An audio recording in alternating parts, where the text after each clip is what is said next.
Hey guys, welcome back to one new another vlog. तो कैसे हैं आप सब? आई होप लोग आप सब अच्छे होंगे। और आज का व्लॉग आई डोंट नो कि पूरा हो पाएगा कि नहीं हो पाएगा, क्योंकि मम्मी की ज़रा सी तबीयत ख़राब थी। मतलब ख़राब क्या थी, उनका जो है ब्लड प्रेशर था वो कम आ गया। तो आज शायद ही वो आज आपको व्लॉग में दिखेंगी।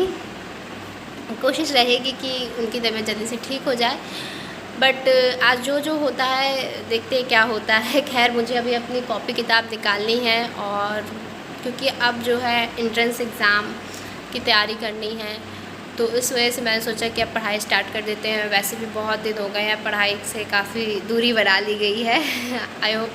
आई थिंक आप लोग भी अभी तक जिनके बोर्ड्स क्लियर नहीं हुए थे वो भी अभी शायद पढ़ाई बंद किए हुए थे, पर अब तो सब कुछ क्लियर हो गया है। और हम लोग के भी रिज़ल्ट 15 जून तक कहा गया है कि आ जाएंगे। खैर, अभी तक नहीं आया है, लेकिन प्रमोट तो हम लोग हो ही गए हैं। और ये भी बताया गया है कि 7% इंक्रीज़ कर देंगे, पिछले वाले जितने मार्क्स मिले थे उस हिसाब से कुछ है। तो जब रिज़ल्ट आएगा तो ऑफ़ कोर्स आप लोग के साथ शेयर करूँगी। खैर, अभी तो निकालना है किताबें मुझे। गाइज़, आप इतनी सारी किताबें देख रहे होंगे। एक्चुअली मुझे एक किताब की ज़रूरत थी, और इस तरीके से इस कार्टून में सारी किताबें भर करके रखी हुई थी।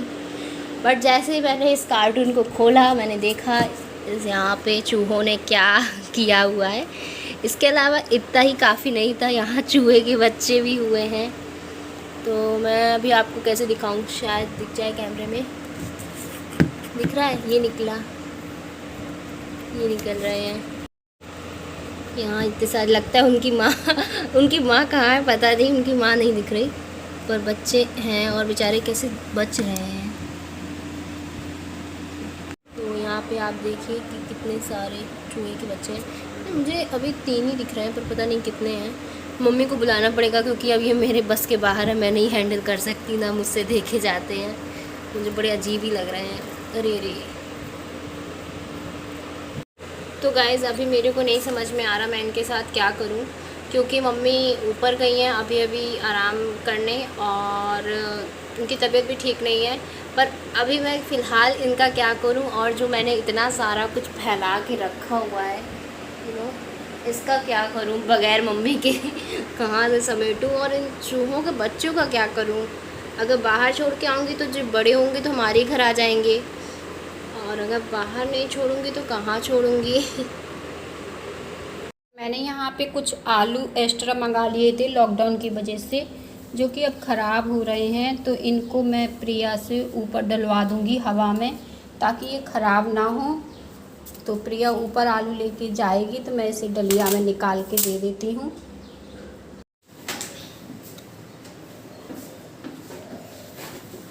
अभी तक मम्मी नहीं आई है ब्लॉग में। आपको बता दो कि मम्मी की तबीयत आज कुछ ठीक नहीं थी। कल पता नहीं क्या खाने में खाया, क्या उनको नुकसान किया कि उनका जो है जी बहुत घबरा रहा था, और सुबह से उनकी तबीयत काफ़ी ख़राब थी। तो इस वजह से आज ब्लॉग में मम्मी आपको दिख ही नहीं रही होंगी अभी तक, और ना ही आपको उनकी आवाज़ सुनाई दे रही होगी, क्योंकि मैंने कहा छोड़ना नहीं है। डेली ब्लॉग का मतलब डेली ब्लॉग ही होता है। और आज मैंने भी अपना हुलिया ठीक नहीं किया, क्योंकि आपको पता ही है ये सब करती रही तो हो जाता है कई बार जब आपको टाइम नहीं मिलता है घर पे। खैर, अभी तो मैं चल रही हूँ नीचे। ये रहा मेरा बेकरी का सामान, जो कि अभी आया है, बिल्कुल जस्ट अभी आया है, और अभी बज रहे हैं रात के 8:30, और अभी मुझे केक भी कंप्लीट करना है। तो फर्स्ट ऑफ़ ऑल मैं आपको दिखा रही हूँ, ये है केक बोर्ड जिस पे हम केक को रख के सजाते हैं। ये 3 केक बोर्ड हैं, और इसका प्राइस क्या है वो मैं आपको बता देती हूँ। केक बोर्ड का प्राइस है यहाँ पर 5 रुपये का एक केक बोर्ड मुझे मिला है। ये देखिए, ये केक बोर्ड मैंने दिखा था राउंड शेप का 3, और यहाँ पे 15 रुपये उन्होंने लगाए हैं। इसके अलावा और क्या क्या है वो मैं आपको दिखाती हूँ। मेरे पास पाइपिंग बैग बहुत दिनों से ख़त्म थे, मैंने आपको दिखाया भी है वीडियोज़ में, कागज़ के पाइपिंग बैग बना करके यूज़ करके। तो मैंने ये मंगाए हैं। ये जो है बड़े साइज़ वाले हैं, देखिए फुल साइज़ वाला है ये पाइपिंग बैग।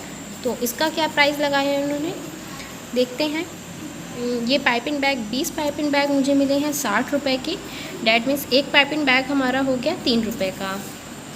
तो ये पाइपिंग बैग आ गया। इसके अलावा मैंने यहाँ पर मंगाई है ये डार्क कंपाउंड चॉकलेट। ये 2 डार्क कंपाउंड चॉकलेट हैं, और बता दूं आपको कि मेरे जो भैया हैं वो पिछली बार वाइट कंपाउंड ले आए थे गलती से, तो मैंने उन्हीं दो को एक्सचेंज करवा करके ये दो लिए हैं। वैसे तो इसमें इसका प्राइस 140 रुपये लिखा हुआ है, बट ये 120 रुपये की मिलती है। तो 120 रुपये की ये आधा किलो चॉकलेट आपको मिल जाती है और इससे आप काफ़ी सारे केक बना सकते हो, ये तो पता ही है आप सबको। इसके अलावा मैं कोको पाउडर, ये इस तरीके का खुला मिलता है। देखिए जैसे हम लोग चीनी वगैरह लेते हैं तो वो इस तरह से देते हैं ना, ठीक उसी तरह से ये कोको पाउडर भी खुला आता है मार्केट में। तो ये कोको पाउडर का प्राइस कितना है और ये कितने ग्राम है वो मैं आपको बताती हूँ। ये 250 ग्राम है सबसे पहला, और ये 200 रुपये का मिला है, तो ये काफ़ी किफ़ायती पड़ जाता है। और इसके अलावा ये जो बेकरी में केक बनते हैं वो यही कोको पाउडर का इस्तेमाल करते हैं, तो इससे केक जो है बिगड़ता नहीं है, अच्छा ही बनता है। इसके अलावा मैंने क्या मंगाया हुआ है, ये मैंने मंगाई हुई है टूटी फ्रूटी, जो कि रेड और ग्रीन कलर की है। तो ये है, मैंने 100 ग्राम लिखी थी बट ये 200 ग्राम आई है और इसका प्राइस है 40 रुपीज़। तो देखिए वैसे तो डिब्बे वाली भी आती है, लेकिन ये हम लोग क्योंकि रोज़ बनाते हैं, हमें बहुत ज़्यादा क्वांटिटी में ज़रूरत पड़ती है, तो हम इस तरीके से खुला हुआ सामान लेते हैं। और वैसे भी जब आप बेकरी वगैरह के केक खाएँगे तो आपको यही टेस्ट वाली टूटी फ्रूटी मिलेगी।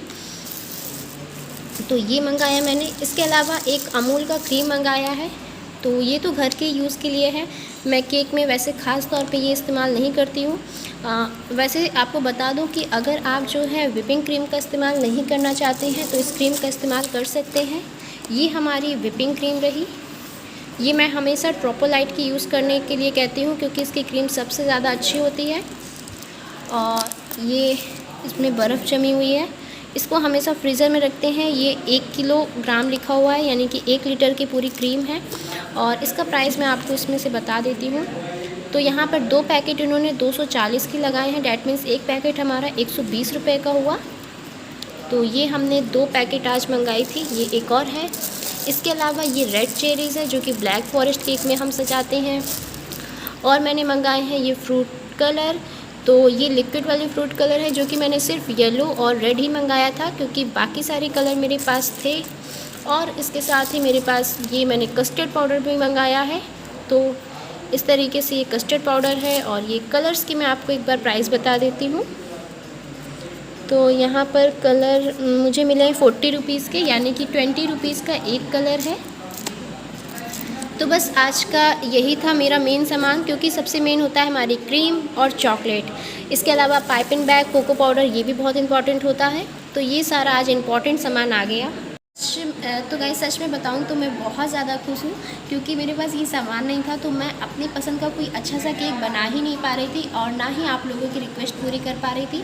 और अभी मैं आपको दिखाती हूँ कि मैंने केक बना करके रखा हुआ है और अभी उसको डेकोरेट करना है। हालांकि टाइम 9:30 मेरे ख्याल से हो रहा होगा, तो अब रात के पहले मुझे ये सारा कुछ ख़त्म भी करना है।